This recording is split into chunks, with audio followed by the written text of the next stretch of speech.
John Titor, el viajero del tiempo. John Titor era un usuario de BBS, tablones de anuncios electrónicos.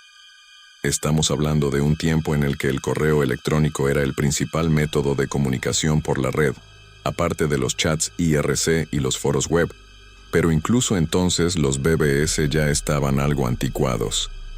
Básicamente eran como los foros de hoy en día, donde los usuarios podían discutir, compartir archivos o incluso jugar. De la misma manera que puedes colgar un anuncio en un tablón de anuncios, los BBS permitían a cualquiera hablar de sus cosas. Pero el usuario que usaba el apodo Time Travel 00 en el foro Time Travel Institute no hablaba de cualquier cosa. Hablaba del futuro. Según su historia, su nombre era John Titor, un viajero del tiempo, y venía del año 2036.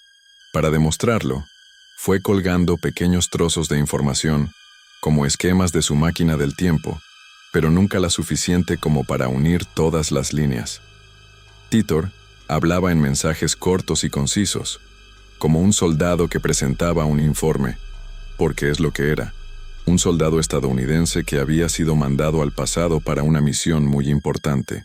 La misión consistía en viajar al año 1970 en busca de un ordenador IBM 5100, considerado como uno de los primeros ordenadores que presentaron el concepto de portabilidad, aunque pesaba sus 24 kilos. El motivo es que este ordenador era necesario para editar varios programas que aún se usaban en el 2036. Poco a poco, la historia fue revelando guiños, tramas y motivos ocultos que engancharon a más gente, que a su vez la compartían en otros sitios. Por ejemplo, no era casualidad que Titor proviniese del 2036 y que buscase un IBM 5100, ya que es bien sabido que en el 2038 entrará en efecto un bug relacionado con el sistema operativo Unix y derivados como Linux o Mac OS X. Ese año en los sistemas de 32 bits el reloj dará la vuelta, ya que se le acabarán los bits para representar la fecha. Así que volverá al 13 de febrero de 1901, con posibles consecuencias catastróficas para los sistemas usados en el futuro. El IBM 5100 también fue importante porque, según Titor, tenía la capacidad de emular sistemas mainframe, mucho más grandes y caros, una capacidad que no fue publicitada en su momento porque IBM no quería acabar con su propio negocio. Esta funcionalidad luego fue confirmada por uno de los ingenieros de IBM, Bob Dubke. Hay que recordar que en el 2000 habíamos sobrevivido al efecto 2000, un problema similar en la manera en la que los ordenadores cuentan el tiempo que al final no resultó ser para tanto. Pero en la memoria colectiva aún quedaba el miedo que teníamos a ese bug, así que la historia de Titor no nos resultaba extraña. Entonces, ¿por qué Titor estaba en el año 2000? Por motivos personales, aseguraba, para recopilar información del mundo antes de la guerra, otro detalle que soltó como si no fuera nada, y ver a su familia. Siendo un viajero del tiempo, a Titor no le faltaban historias del futuro. Según explicó, el viaje en el tiempo sería descubierto por el CERN en 2001.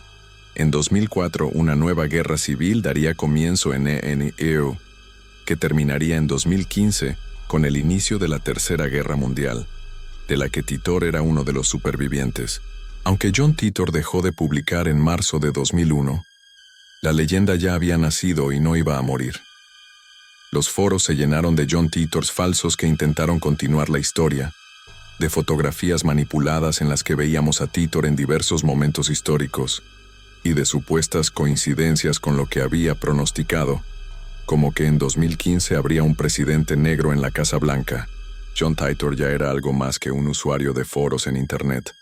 Era una leyenda, que incluso ha dado el salto a historias de ciencia ficción, desde libros a obras de teatro y discos de música. Pero el ejemplo más conocido tal vez sea el de videojuego Steins Gate, más concretamente su serie de anime.